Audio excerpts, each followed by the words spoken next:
Hi, my name is Kevin and welcome to Fire Monitoring of Canada's Tech Tips video.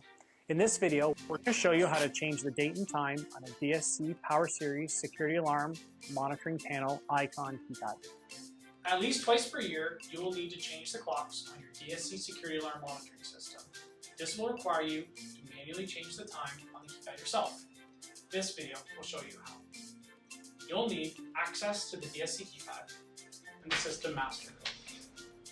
Please call our monitoring station if you have any questions